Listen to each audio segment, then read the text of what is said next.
Well, hello, how are you? Glad to have you back. Today's video is going to be all about the Urban Decay Full Spectrum Limited Edition Eyeshadow Palette. But before we begin, I'd like to introduce myself. My name is Kathy, and this is my makeup journey. If you like this video, please make sure to do a big thumbs up. And if you'd like to be notified of future videos, please make sure to hit the subscribe button below, in addition to that little bell, so that you get notified. And here's the beautiful packaging that the palette comes in. Really, really nice artwork, very colorful. And look at the back of that, and that outlines all the names of the eyeshadows. In addition, it shows you it has a double-edged brush. So here we are with the actual palette.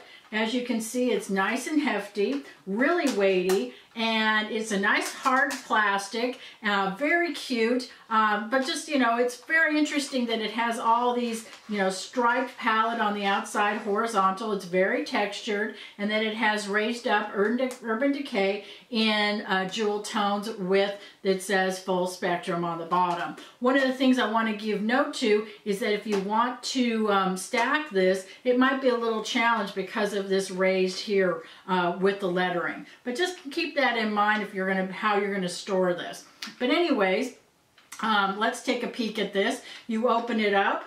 Really nice. It is magnetic closed. And it's one of the things I was really, kind of, disappointed in is usually they have the little latch here where you push the button and it opens up. This one you have to really pry open, but it is able to do it. Once you figure it out, it's no problem. But anyways, you open it up and you have a nice, beautiful mirror, and then you have this really pretty, look at this.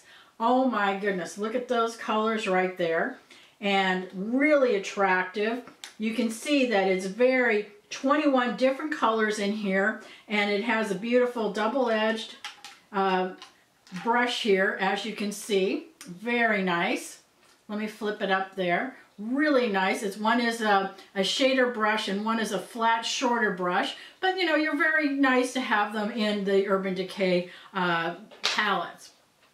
This is a very colorful palette. It is very, if you're one of those people that love pops of color, really intense colors, this is something you might be attracted to. And as you can see, it is a rainbow of colors, and it's full spectrums. And if you're really one of those people that really likes really intense colors, this might be for you. So let's do some swatches so you can see how it looks on my skin tone being very fair. Top row, left to right, Alchemy, Warning, Midnight Blaze, 100, Mix, Delirious, and Platonic. Second row, Gossip, Seize, Calviera, Hatter, Blindsided, Sketched, and Iced.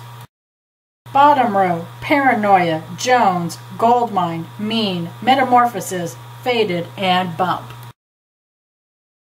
Let's talk a little bit about what you're getting for this price for $39. There is 21 colors in this palette, and each pan is 1.2 grams, and so that's a total of 25.2 grams worth of product in this palette, which comes out with that $39 price of $1.55 per pan, which is a really good deal considering most palettes are around $2.50 and above. So just something to keep in mind on what you're getting on this for the price. Now let's talk about my overall review and thoughts about this palette. Urban Decay is very well known, and with the names that they picked for these colors in this palette, they were really out there and very extreme. The pigmentation I was not impressed with overall, and nor with the quality. As you can see from the swatches, I had a really hard time building up some of the colors, and many of them lacked pigmentation. The texture on these was not buttery or smooth, and is not the standard I expect from Urban Decay, and I was very let down on it. It reminds me of something of a lesser quality type of brand rather than Urban Decay. And to tell you the truth, if I was blindfolded and I was swatching these without knowing the actual brand, I would have guessed it was Urban Decay. And quite honestly, Urban Decay typically knocks it out of the park, which was my expectation, and I was really let down with this.